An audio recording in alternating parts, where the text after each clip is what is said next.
tenzende tungamirwe mukati mezviedzo mananda andibata ndimwino dombo ndiwike ndimwi mutungamirwe tenzende tungamirwe semwana onyaradzwa unganyaradzwe nyanza mananda anomunzwa kana matinyarara emwete tenzi wenyanza tenzinde tungamire apo ndasvika nyanza mananda ondishisa andichienda zororo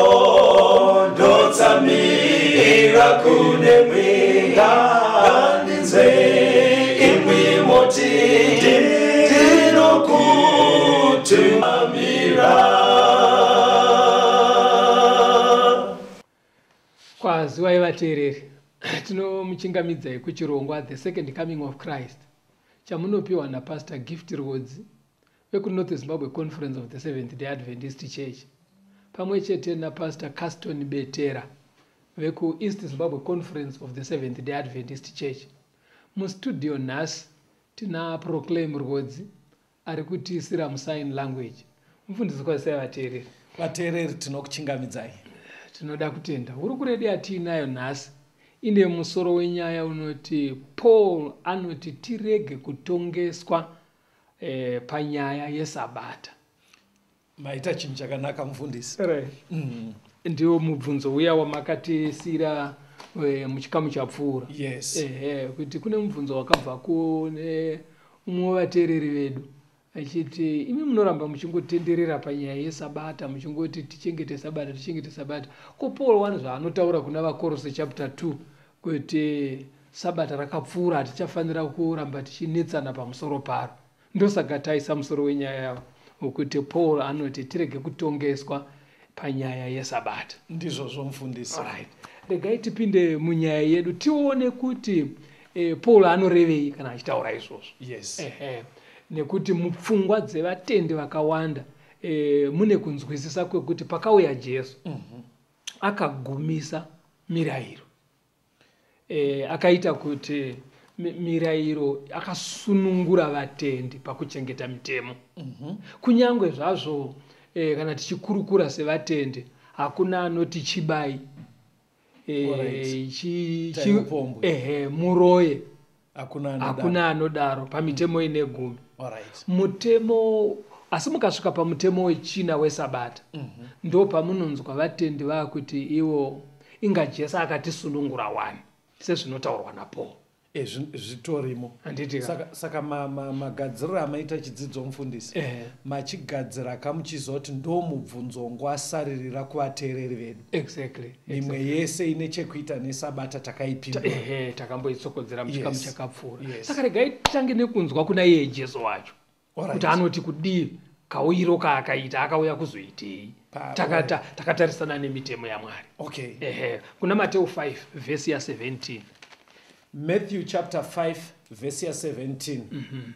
Musafunga kuti ndakauya kuparadza murayiro kana vaprofita. Handina kuuya kuparadza asi kuzadzisa. Now Jesu ari kuti handina kuuya kuzoparadza. Kurava kuti kuzobvisa mutemo, kugumisa mutemo. In other words, ari kuti handina kuuya kuzoita kuti mitemo irege kusunga pakati pevanotenda. Asi ari kuti ndakauya kuzadzisa. Saka toda kuti tinzwe kuti kuzadzisa kana achiti kuzadzisa anorevei mufundisi. Eka ndo pandiri kuti ipapo kapaibvunza vateereri ndo pavanowano zveshuwa kuti tisarambe tichingotongana kuti sabata because Jesu akazozadzisa. Very good. Now kuzadzisa kunogona kunobuda nepaviri. Imwe nzira yekuzadzisa kuchengeta sezvinobuda pana Luka 4 pavhesi ya 16. Kuchengeta mutemo wacho. Kukuzadzisa zviri kudiwa nemutemo. Alright. Luke chapter 4 verse 16. Right.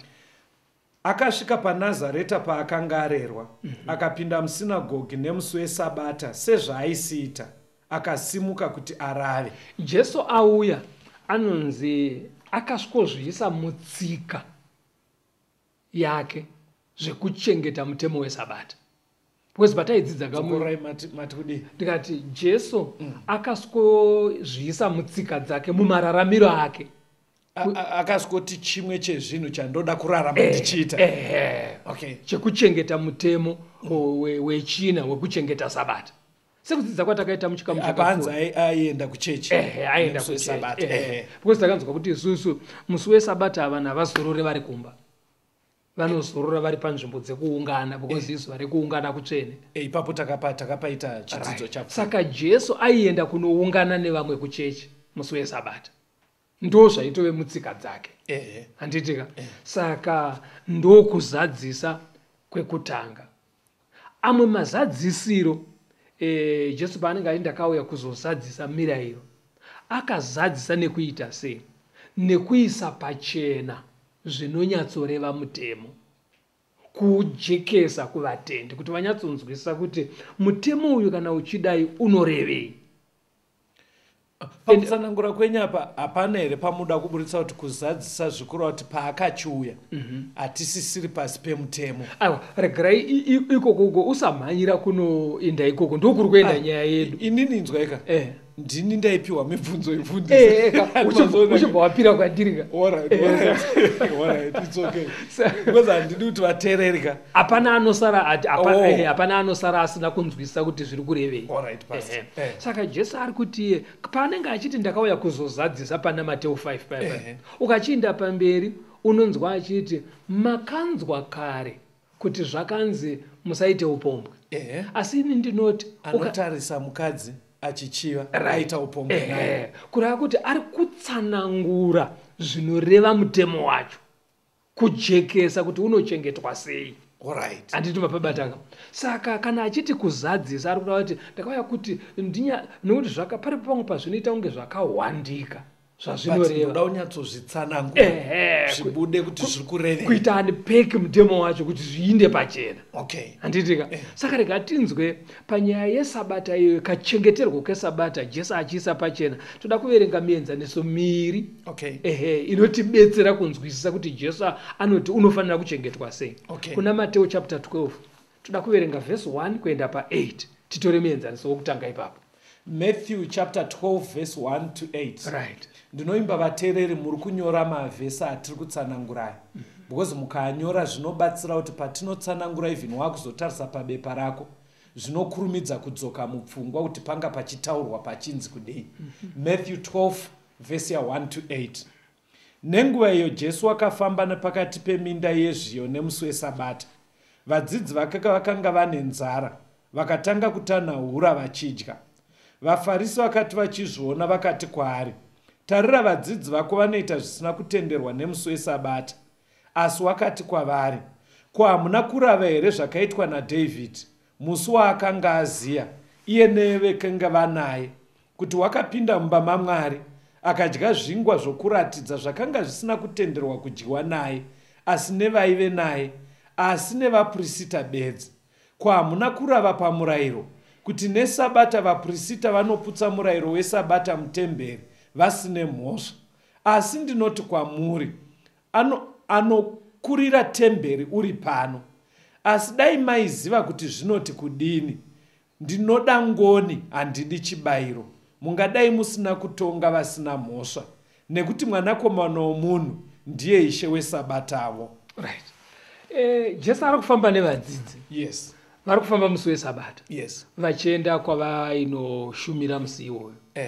Saka apa zvinoita sokuti vanga vasina kutakura mbuva. Because hanzi vanga vane nzara. Ndobva vatanga kutema mumunda vachidya.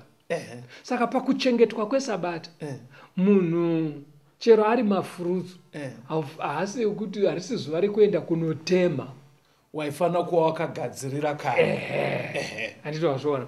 Saka pakutema ikoko vachidya, vaFarisi vakabva vati, ona vadzidzi vako vari kutyora Sabata. Saka Jesu ndobva akuvabudisira pachena kuti haisi tsika yevadzidzi kuti ndo mararamiro avo ekuti musi wesabata vanoenda kunotema mumunda. Zvinhu zvangoitika nhasi sechinhu changa chisina kugadzirirwa. Emergency yangoitika. Andiri mazviona. Asi akava rifeya kune zvakaitika kare. David achitiza hondo yaSaul aidzingirwa namambo Sauro.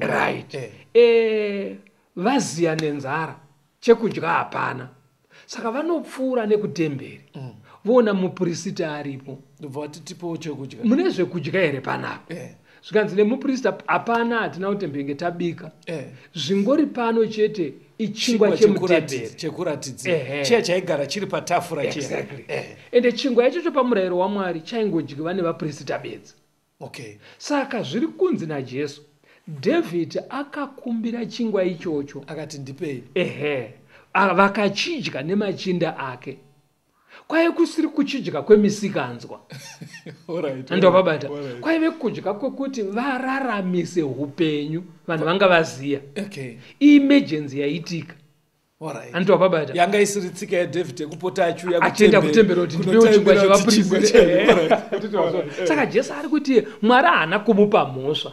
Nekuti yanga isiri tsika yake. Zvinhu zvakangoitika kamwe chete. Iyi one incident yakangoitika. Haana kupuwa mhosva. Saka Jesu ari kuburisa pachena kuti pakuchengeta sabata pane maemergencies anogona kuuya. Maybe tikadzoka mumazuva ano atiri. Toti vanhu vakagadzirira sabata ravo, chikafu chavo vakabika. Kouya vaenzi vavanga vasina kutarisira. Vasvika vaziya nenzara. Hamungavati mirirai kusvika sabata rapenderwa tizonotenga chingwa. Tozotenga chingwa kana tozokubikirai. Handiti wazvoonaka. Munoita zvinoita kuti vadye, kuti mugadzire upenyu ipapo. Ndo zviri kutsanangurwa naJesu. Saka paanoti paya hamunzwi here kuti zvinonzi ndinoda nyasha kwete chibayiro. Ari kuti vaFarisi chavo chavaingokoshesa ndechekuti hapana chatemwa mumunda. Chero munhu wacho afa nenzara vavasina hanya naye. Vanga vasinei kuona kuti zviri kuzopa purpose, zviri kuzotibatsira pamunhu kuti zvarerukira munhu, zvanakira munhu, vanga vasinei naye. Saka munhu akatofa nenzara but asina kutena kwavari zviri right. Ende zvichiitwa kwete nekuti vari kuda kuchengeta mutemo but pamwoyo pavo paive nekautsinye. Ndo zviri kutsiurwa naJesu. Saka Jesu ubva ati hamunzwisi here kuti mukuru kune zvemutemberi ndiye ari kutotaura nemi. Hanzi ari pano. Ari pano. Ende anobva aenda pamberi obva ati mwanakomana womunhu ndiye ishe wesabata. Kuti ipapo zvaari kutaura ari kuti bvunzai inini muridzi wesabata ndikutsanangurirei kachengeterwo karinofanira kuitwa. Kwete kuti imi munditiche. Inzwai, takambopatsanangura muchidzidzo chapfuura. But still kune vateereri vanoramba vachiti muri kutaura henyu kudaro inga Jesu akati mwanakomana womunhu ndiye ishe wesabata. Ndiri kutenda nekutsanangura kwamuri kunyatsoita. Because kumunhu akandipa mubvunzo wakadaro ari kuita kunge ari kuti Jesu ari kuteerera. Ina handize pfungwa dziri mumuteereri.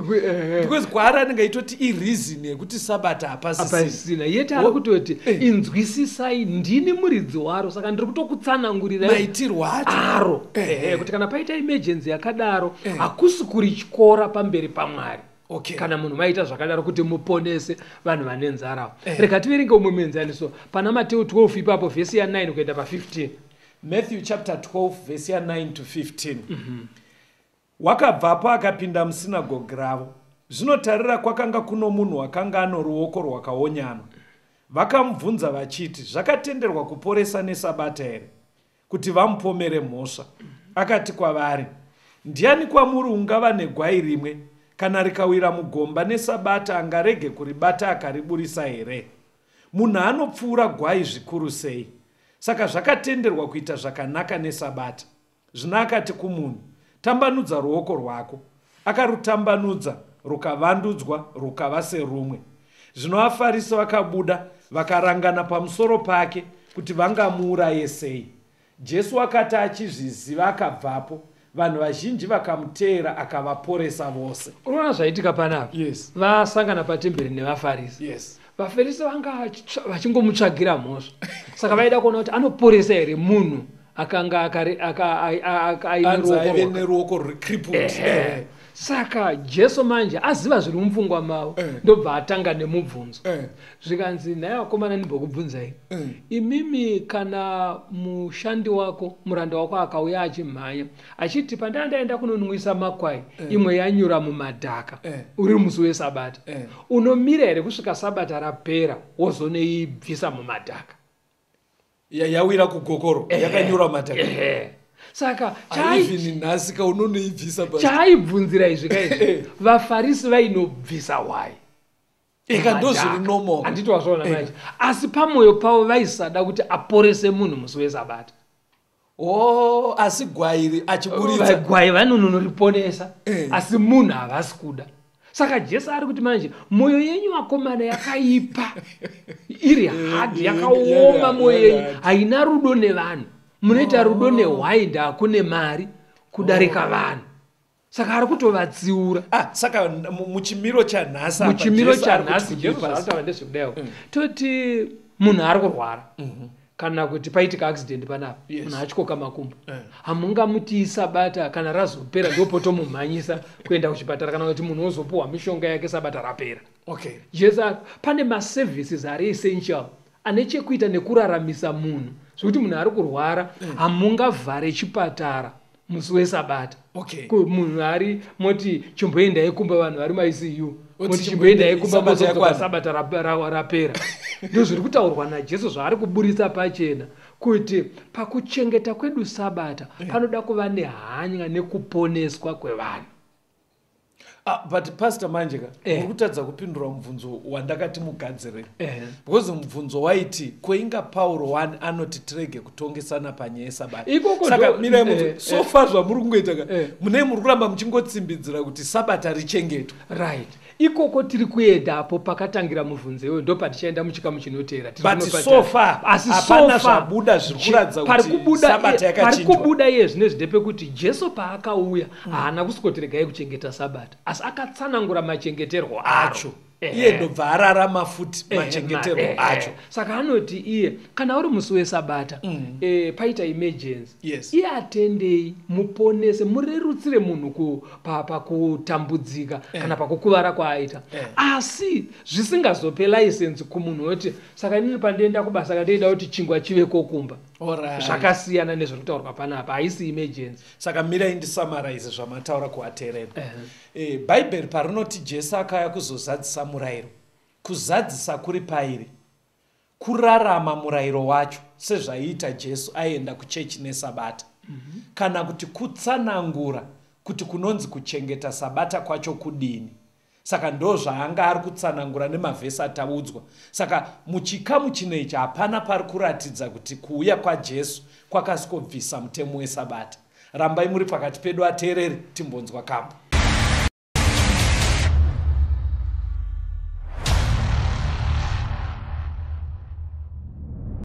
Tichafara basa rapera tounganidzwa kumusha apo tounza misumbu kuJerusalema itsva rufaro idi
Tinomuchingamidza zvakare vateereri, tiri kuenderera mberi nehurukuro yedu. Paul pakati pasawana anokutongesai pamusoro pesabata. Ndopandinoda kuti musvike ipapo. Hatimboendai kutsamba racho. Paul paanoti sabata raive mumvuri, ngaparege kuva anokutongai pamusoro paro. Ndakatobata tsamba racho. Alright, tiverengere. Vakorose 2 verse 16 na 17. Colossians chapter 2 verse 16 na 17. Naizvozvo munhu ngaarege kuvapo unokutongai pazvokudya kana zvokunwa kana nokuda kwomusi womutambo kana pakugara kwemwedzi kana pasabata. Izvi mimvuri wezvichauya asi muviri ndowaKristu. Saka ndo panobvira mubvunzo unobvunzwa nevateereri. Yes. Kuti Paul anoti ngaparege kuva neanokutongai. Yes. Nenyaya yekuti zvese izvi waive mumvuri, asi uri mumvuri waKristu. Yes. Saka pakazosvika Kristu hatichafanira kuramba takabata pamumvuri, nekuti iye Kristu asvika. Ndo mabvunziro aita vateerera. Saka isusu toda kuti ticherechedze vateereri pandima iyi. Pane zvinhu 5 zvadomwa mumavhesi mairi aya. Zvanzi apa pana munhu anofanira kukutongai pazviri. Anditika? Undofunga mukadzokorora kana kuti mazvibata. Ndikuzviziva. Alright. Tikandidzokorera kuitira vateereri. Pari kunzi ngaparege kuvapo naanokutongai number 1 pazvokudya kana zvekunwa kana nekuda kwomusi wemutambo kana pakugara kwemwedzi kana pasabata.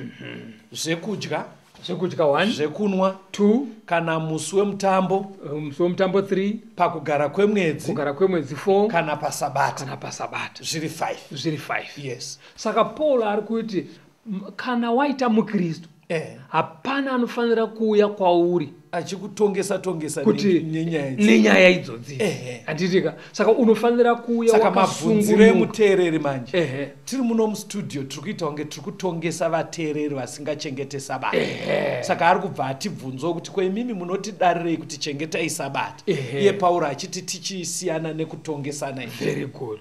Saka ndo patiri kuda kuti tiende panyaya iyoyo. Zvekuti patopedza urukuro yedu nhasi zvinenge zvajeka. Ndo zvatiri kunamatira kuti Mwari vabetsere kuti zvijeke. Okay. Right. Now, mukatarisa mukaona zvinhu zvishanu zvese izvi. Pane imwe chapter iri kuOld Testament kwatinonosangana nazvo zviri 5. Zvekudya, zvekunwa, pazuva remutambo, pakugara kwemwedzi nepasabata. Right. Okay. Handei kuna Leviticus chapter 23. Leviticus chapter 23. Kune mitambo iriko yaiitwa nevaIsraeri yakanga yakarayirwa naMwari. Okay. Mitambo inokwana 7.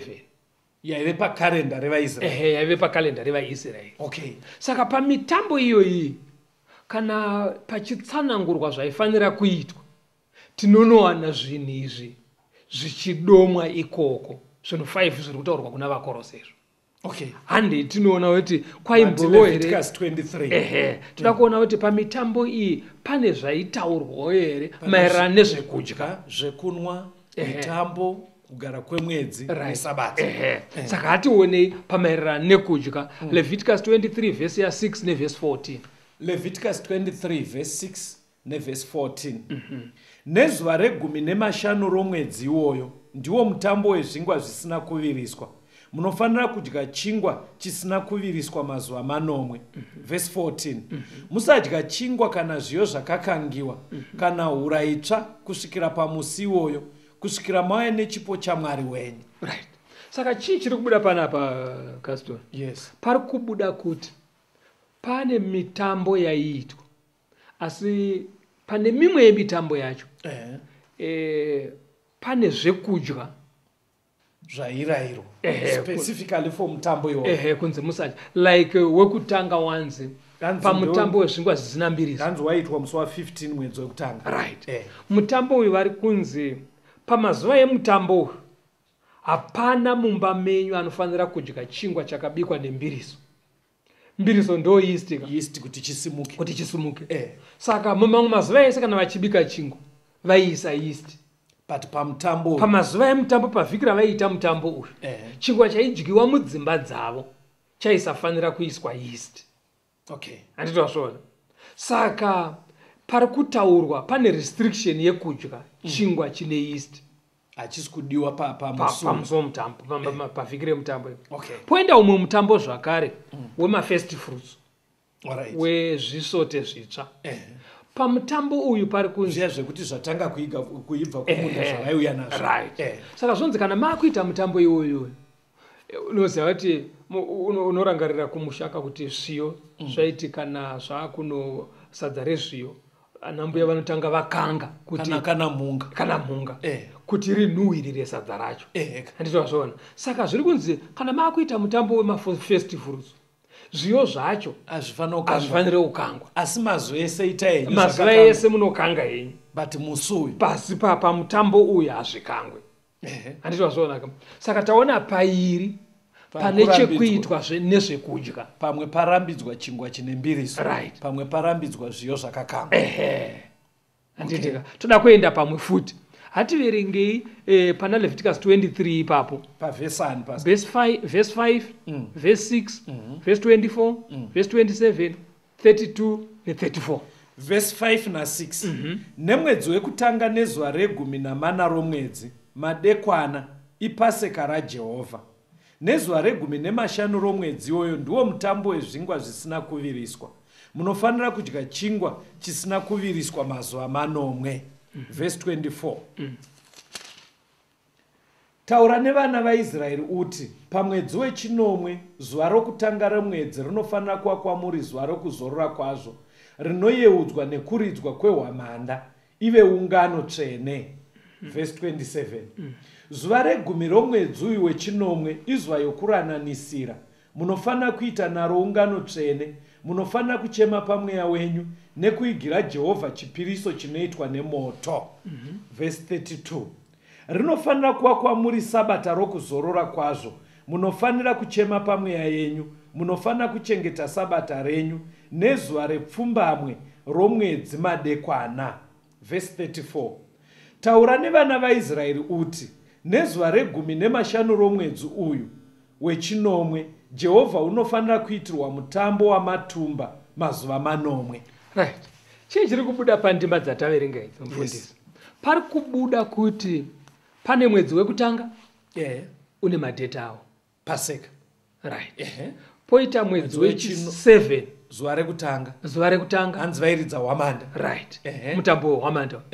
Nezuva rechi15 pataurwa futi rechi10. Handiti wazvonaka. Saka chii chatiri kuona panapa? Tiri kuona kuti pamitambo yavaiita yaive nemwedzi yakatotsaurwa nemadheti acho akatsaurwa. Maybe wedzerai kuverenga pana numeri 10 vhesi ya10. Numbers 10 verse 10. Uye nemusi wamunofara nawo, napamitambo yenyu yakatarwa, napakutanga kwemwedzi yenyu, munofanira kuridza hwamanda. Kune misi yakatarwa nemwedzi yakatarwa, munofanira kuita mitambo iyi. Hanzi nepakugara kwemwedzi. Language iri kufanana one pastor neiri kuna wakorosi. Ndosaka ndatika ngatidzokerei kuOld Testament kune imwe chapter kwatinonowana mazwi ari kuna vakorosi. So in other words muri kuti vateereri kana ndiri kunzwa mufundisi zvakanaka, vari kuti chapter iri kuna Colossians 2 verse 16 to 17 inonzwisika zviri nani ukatsvaga mubhaibheri pari kutaurwa nyaya dzezvekudya, zvekunwa, zvemusi wemutambo, pakugara kwemwedzi nepasabata. Saka chapter yacho inobatsira Colossians 2 Leviticus 23. Ndizvozvo. Alright. Mama verenga here numeri 28 verse 11. Numbers 28. Numbers 28 verse 11 ndandisina. Pakuvamba kwemwedzi yenyu munofanira kuya nechipiriso chinopisirwa Jehovha, nzombe 2 duku negondobwe rimwe, nemakwayana 9 emakondobwe egore rimwe, asina kuremara. Right. Saka panapa pari kubuda pachena mfundisi kuti mitambo iyi yaive nemazuva nemisi yakatsaurwa. Yes. Yaive nemwedzi yakatsaurwa. Yes. Zvikuti vaitoziva kuti kana mwedzi wakati wagara wechinomwe wagara musi wa10 izuva rekuyananisa kana wamusi wa15 toita mutambo wematumbu andito wapabata saka ukaverenga uchidaro ndosaka Isaya achiti kana muchidzidza shokoka iti apo tore zvishoma nepapo tore zvishoma muchizanganisa chirevo pamusoro pechimwe chirevo zvinoenda zvichiwedzera kunzwisisika pane kuti munhu unongoti dza pandima imwe chete womira ipapo. Ndima yetakamboidzidzisa kai kuna Isaya iri kuti vateereri pakudzidzwa kwebhaibheri iro bhaibheri rinototsanangura rega kuti rinoda kudzidzwa sei. Riri kuti nyaya dzedoctrine haugone kumira nevhesi 1 kuti wobva watoti ndine chokwadi chese. Saka panapa vari kuti munhu ukamira naColossians 2 verse 16 yega inogona kuita dambudziko rekuti usanyatsonzwise zvikureva. Saka Isaiah 28 verse 10 manje inobva yati tinofanira kuti tikati torei chireva chekuna vaKorosi totora chirevo kuna Leviticus totora chimwe chirevo kuna Numeri tichidaro kusvikira picture yacho yese yabuda. Fambai unogona kutsanangura kasi ndikona tomaitira muri kuita apa ayo apo yatsopajekesa right. Saka rega tiende pamberi tinzwe pana Leviticus 23 ipapo verse 24 neverse 32 verse 24 neverse 32 right. Taura nevana vaIsraeri uti pamwedzi wechinomwe zuva rokutanga romwedzi rinofanira kuva kwamuri zuva rekuzorora kwazvo. Verse 32 rinofanira kuva kwamuri sabata rekuzorora kwazvo. Munofanira kuchema pamweya yenyu, munofanira kuchengeta sabata renyu. Waona here kuti pane mazuva 2 ataurwa kuti aite semasabata? Hanzi zuva reku mira ndipadzokorora tipajeka hanzi zuva rokutanga romwedzi wechinomwe zuva rekutanga kureva kuti musi wa1 wemwedzi wechi7 ndo rataurwa zvika nezuva rechigumi nemusi wa10 wemwedzi wechi7 musi wa1 wemwedzi wechi7 ka raive sabata nemusi wa10 nemusi wa10 raive sabata. Aiwa kapasita ko kana musi wa1 ukasvika pakati pevhiki iri Tuesday uri kunzi iwoyo isabata unofanira kurichengeta asi as long wato musi wa1 bedzi wemwedzi wechi7 asi harisi sabata remusi wechinomwe wevhiki. Alright, isabata pakuti remutambo iwoyo riri paholiday pakalenda yavo kuna kuti mutambo umwe nemumwe waive nemasabata awo. Zuva ravainza hamuende kumabasa enyu amunogara muchiita akajairika, munozorora makanangana nemutambo wasvikawo. Zviri kujeka ka saka unoona kuti pamitambo iyi iri minomwe kudaro inotiburitsira pachena kwete sabata rimwe chete remusi wechinomwe wevhiki, inoburitsa masabata akati kuti anogona kutowerengwa. Because sabata riya randakadzidzisa riya pataishandisa bhaibheri ndere musi wechinomwe. Saka ukaita musi wa1 nemusi wa10 dzakatosiyana nemadays 9. Saka andiri kuona kuti panouya masabata iwaya 2 chete ari kutosvikira pakasiyana. Saka unofanira kuti uone kuti chi sabata iro riri remutambo musi wa1 wacho waigona kuitika iri Saturday. Nekutaura pastor muri kuti here masabata aya ari kuita kunga inguva manational holidays evaIsraeri. Papfungwa yekuti vari kunzi zororai. Ipapo zvakanga zvakatorayirwa kuti imimi serudzi rwaMwari masabata aya machengetei. Saka aitochengetwa sekucherechedza kwavaiita mitambo yavaiita iyi masabata iwaya aya vaitoakoshesa.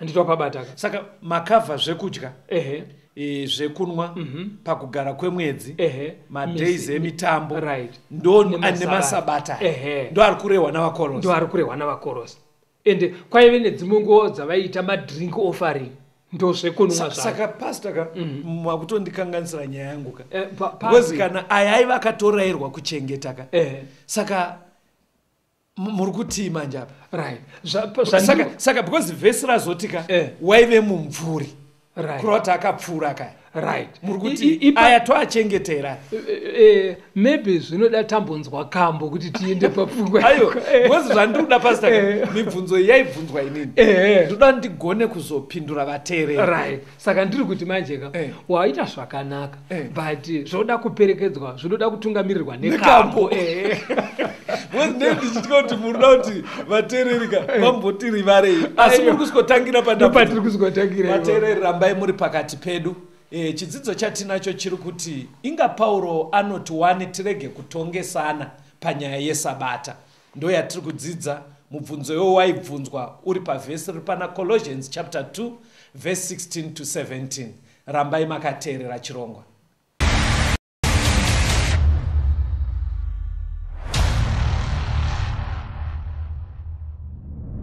Years of time have come and gone since I first heard it all, how Jesus would come again someday. If back then it seems so real, then I just can't help but feel how much closer His coming is today. Signs of the times are everywhere, and there's a brand new feeling in the air. Keep your eyes upon the eastern sky. Lift up your heads, redemption draweth nigh.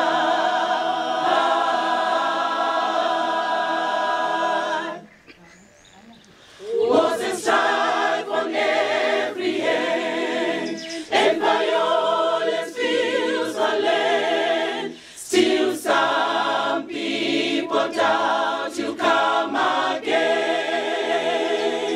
But the word of God is true. You redeem His chosen few. Don't lose hope, soon Christ Jesus will descend.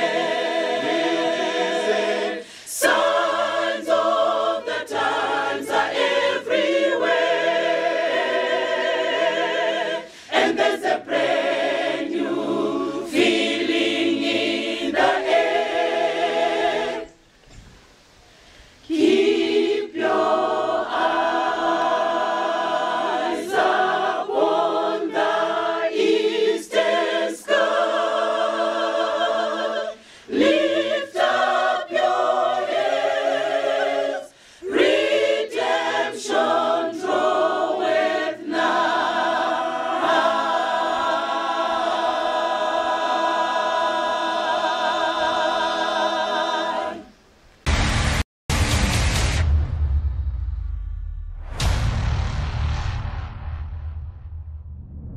vateereri tinomuchingamidzai tiri kuenderera mberi nehurukuro yedu inoti Paul anoti musatongeswe panyaya yekuchengeta sabata nekuti zvaive mumvuri izvonizvo right saka mufundisi wanga uchiti wewe vateereri vari kubvunza mubvunzo ende mubvunzo wavo uri kutsamira pana vaKorosi panonzi naPaul pasawana anokutongai pane zvekudya zvemusi mutambo zvekunwa kugara kwemwedzi nepasabata nekuti zvinhu izvozvi zvese zvwanga uri mumvuri Muviri ndewakristu. muviri ndiKristu ndazvana now ndo zvaita kuti tidzokere kuna Leviticus 23 kunotsvaga kwaiitwa mitambo iyi anditi nekuti ndo kwatinonowana mazwi anofanana neari kuna vaKorosi.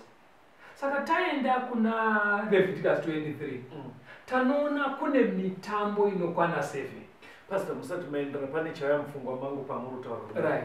Saka vamwe vanodzidza sei Bible vasingashandise Old Testament. Because ndikuona kuti vakorosi iri kunyatsa kutsanangurika ukadzokera kuOld Testament. Sakura kuti Bible rinoda kungoshandiswa rese. Zveya zvokuti munosvika muri takuita New Testament chete Old Testament wamunya.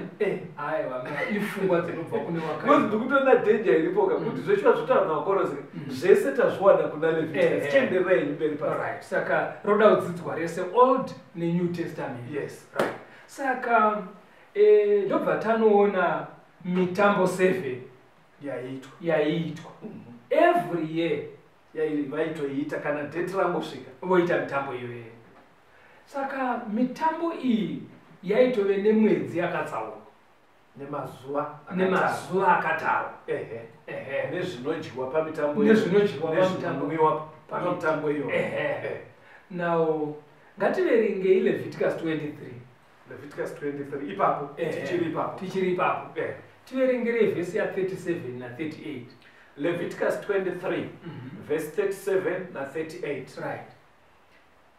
Ndiyo mitambo yakatarwa naJehovha yamunofanira kuparidzira muchiti iungano tsvene kuti muvigire Jehovha chipiriso chinoitwa nemoto, chipiriso chinopiswa nechipiriso chehupfu nechibayiro nezvipiriso zvinodururwa chimwe nechimwe nezuva racho. Izvi ngazviitwe kunze kwemasabata aJehovha nekunze kwezvipo zvenyu. Ndo mitambo iyi urikuona yakunokonguruda chapter. Ndiyo mitambo yakataurwa naMwari. Urikuita wakanga urikukaruka taurai ndinza kunyatsoerenga vhesi taurai basi because ndikuona vhesi 38 verenga ridzokore kuti uri kuona vega kaverengewo vateri ukaruke vese. Izvi ngazviitwe kunze kwemasabata aJehovha. Right. Saka zviri kunzi izvi zvipi zvacho mitambo iyi zvatati tiverenga muchapter iyi yese ngazviitwe kunze kwemasabata aJehovha. Saka kureva kuti outside the sabbath of the Lord. Right. Kureva kuti Mwari ari kuti zvese zvataverenga izvi zvinoti zvekudya, zvekunwa, mise yemitambo, mwedzi kwemwedzi nemasabata ngazviitwe zvese kunze kwemasabata aMwari. Kureva kuti kune sabata raMwari nemasabata kune sabata riri pamirayiro ine 10 remusi wechinomwe wevhiki. Ndora ari kuti kunze kwesabata rake kunze kwesabata remusi wechinomwe wevhiki ari kuti iye sabata remusi wechinomwe wevhiki rambai muchirichengeta sekudzidza kwamakaita. Okay. Asi pamusoro paro muite mitambo iyi gore negore. Kureva kuti zvisingakanganise sabata raMwari. Iro ragara riripo asi izvi zvimwe itai futi. Right. Saka mitambo iyi ngaiitwe every year. Ndofunga yekutanga. Right. Number 2, mutambo umwe nemumwe ngauitwe pamwedzi wawo nepazuva rawo wakatsaurwa nezuva rawo rakatarwa. Yes. Right. Ndo chimwe chinhu chiri kubuda. Tozoonawo futi kuti pamitambo iyi panga paine mazuva aitonzi iri isabata remutambo uyu. Even zuva racho riri paWednesday. Sepai panzi musi wa1 wemwedzi wechi7 because musi wa1 unogona kuuya paThursday. Nemusi wa10 wemwedzi wechi7. Yes. Handiti wazvaonaka. Saka pari kutsanangurwa apa pari kuti musi wa1 kana toti waitika iri Friday ari wesabata remutambo uyu. Asi mangwana Saturday isabata kana temene ndoranzi munorita futi. Okay. Kana musi wa10 wauya iri Wednesday isabata remutambo iwoyo chengetai. Right. Asi musi wechinomwe wevhiki paunosvika isabata remutemene gumi chengetai futi. Okay. Ndo zviri kuchengeswa panapa. Saka vaiita mitambo iyi gore negore. Madheta acho kana asvika tiri kuenda kumutambo wePassover, tiri kuenda kumutambo wehwamanda, tiri kuenda kumutambo wakati, mitambo yese vachiteerana nayo. Kana sabata racho rasvika, nhasi sabata remutambo uyu, nhasi sabata remutambo uyu, mangwana isabata remusi wechinomwe wevhiki. Vari kuita zvese nekuteerana kwazvo. Saka pastor, pane panzina vakorosi waive mumvuri. Saka ndoda kubvunza mitambo yakaita sana Paseka neyamati mafirst fruits Right. yaive mumvuri pakudii ndoda Very kuti good. yakazopera papi because apa vainzi iitei. Very good. Now zviri kunzi yaive mumvuri muviri ari Kristu. Yeah, kuti ogona kuti kana uchifamba mumvuri unogona kuenda mberi iwo ukasvika mumvuri hausisipo. Saka zviri kunzi zvinhu izvi zvaifananidzira kuti uri kuona mumvuri wemunhu ari kuuya wokuti ndaona mumvuri panzavo kuratidza kuti kune ari kuuya. Saka izvi ndo zviri kunzi mitambo iyi yairatidza kuti Kristu ari kuuya. sepassover passover ihwai yakaurawa musi wabuda vaIsraeri paEgypt. Zvikanzi urayai hwai mozora ropa padzimba pamatovainzi vaidya nemiriwo inovava. Zvikanzi morara muchigocha nyama hakurarwe musi iwoyo nekuti usiku ihwohwo ngirozi ichapinda mudzimba pasina ropa youraya matango. Ndozvinova kuti passover kuti ndikaona ropa au passover inopfuura ndopaseka neshoni anditowazora. Saka ndomusi wakabva wati matango aurayiwa vaIsraeri vakabva vabuda muEgypt. Saka Jesu auya manje unonzwa bhaibheri richiti ndiyo gwayana redu ndo passover yedu Jesu. Zvinorevei? Zvinoreva kuti vanenge vatenda muna Jesu ropa rake rapatiri kana paine zvenge zvida kuitika zvakaipa akuita kuparadzwa kunouya nechitema kwakuita passover kwakuti jamba. Saka Jesu paakasvika manje passover yedu haticharambe tichicherechedza passover tichiita paseka ziya zvaitwa uko. Kukunzwa handini munhu anotaura kachirungurungu munonzvenga mibvunzo ino vanhu vedu ndokuti ibvunzo kuti passover handizvo zvinoatereredu. Aterero azhinji vanozva kuti paseka. Muri kuti paseka hakusisina here? Paseka hakusisina nekuti ukati passover mumwe munhu haapabate ipapo because vatende unonzwa kuti tiri kuenda kupaseka yatsopajekesa kuti paseka yainongedzera ndo wanga uri mumvuri mitambo uchinongedzera Jesu akazotsiva gwai raiurayiwa repaseka. Saka Jesu apo ndo yapaseka yedu. Hatichaende kunoita chinonzi mutambo wepaseka. Ndo zviri kutaurwa naPaul pana vaKorosi kuti mitambo iyi yainongedzera Kristu wacho auya kufanana nemukomana atumira musikana wake foto. Mirai pari kunzi regai kutongeswa kurava kuti ko munhu akandibvunza kuti ko sei musingaite paseka ndo nyaya yatopindirwawakuda kunditonga papaseka yakapfuura.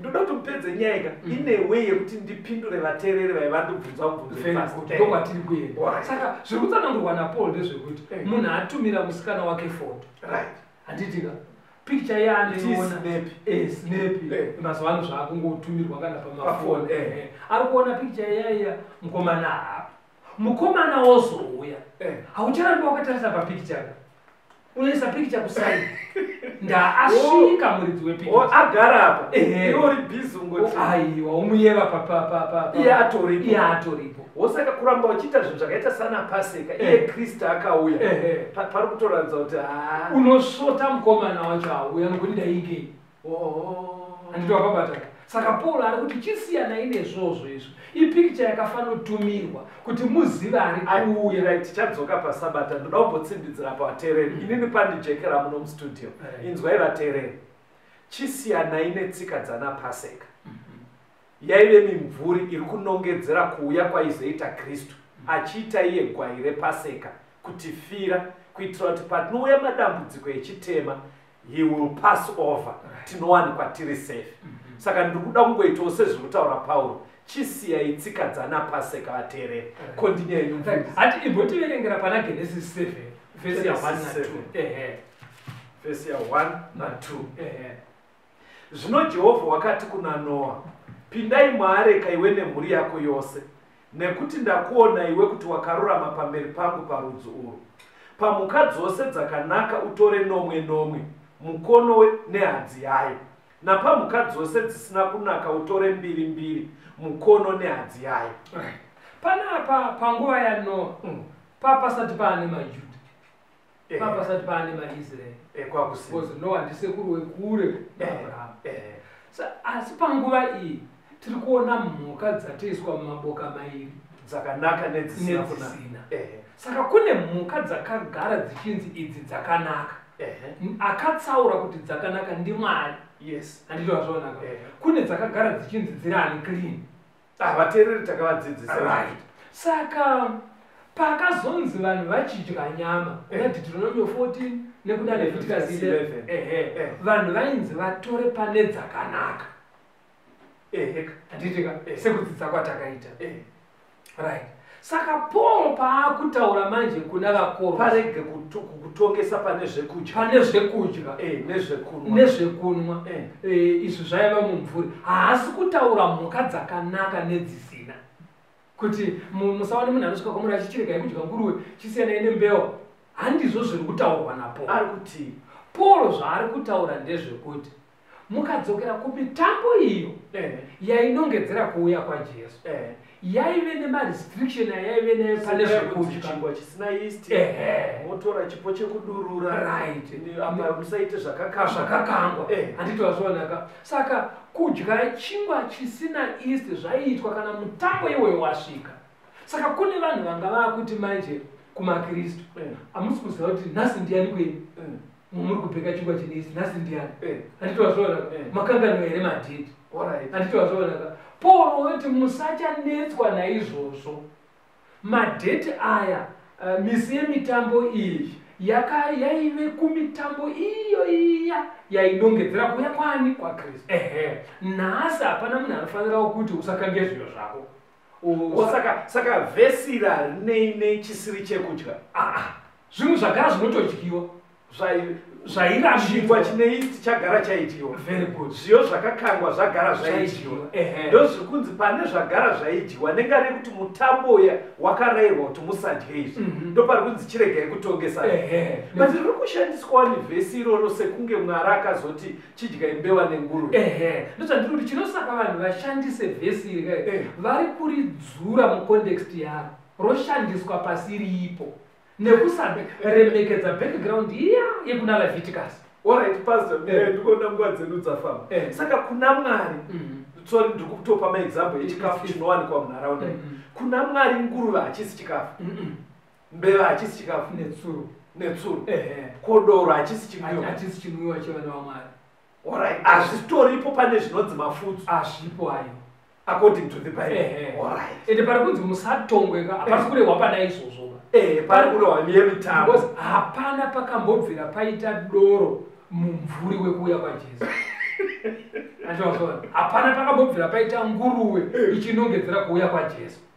Aiwa papandijekera pamirai ndoda kuti ndichipindura muteereri nevateereri vakandibvunza mozopedzisa ino. Vateereri, pamubvunzo wataitasiya muchikamu chapfuura wekuti kurege kuva nemunhu anotitongesa panyaya yezvekudya zvekunwa pamisi yemitambo, pakugara kwemwedzi nepasabata. Chidzidzo chino ichi chaisa pachena kuti masabata ari kurehwa aya haisi sabbath yeThe weekly cycle yakatanga kuEden. Iyo yagara iripo, Jesu akairarama, akaitsanangura machengeterwo avo.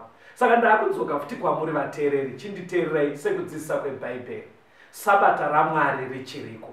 Ngatishingairei tichengete sabata raMwari remusi wechinomwe wevhiki. Mukutaura kwanhasi ndo yatinoti Saturday. Ndofunga mibvunzo yatanga tinayo panyaya yeSabbath ndofunga yapindurika. Kuri kwekuti pane yasaririra, zvimwe zvacho itai muchipfugama ikoko muchinamata. Mwari anotaura nemi nekujekesa zvimwe.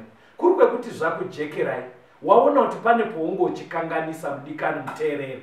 Mwari aripo kuregerera nekupa simba kuti tigonewo kuchengeta sabata raMwari. Kwete iro rega, asi mitemo yacho yese yakadaro. Toda kutenda vateereri. Pastor, onekai vateereri vedu, mubva mavapa mafoni namba, muvaudza kuti zvidzidzo izvi tiri kuzviuploada paYouTube. Tinotenda vateereri nekuva nesu muchirongwa. Mwari akomborerei. Vamwe vanogona kuenda paindaneti, vanogona kuenda paYouTube. Zvidzidzo izvi kubva zvegore rakapera patakatanga chirongwa chesecond coming zvavepo paYouTube. Mukangoti Pastor RWODZI and Pastor BETERA pane misoro yenyaya zvidzidzo zvavo kutosvika kuma-60 ezvino zvamunogona kunosarudza misoro yenyaya yamunofarira kana kuti yamunoda kudzokorera kuti zvinyatsokujekerai.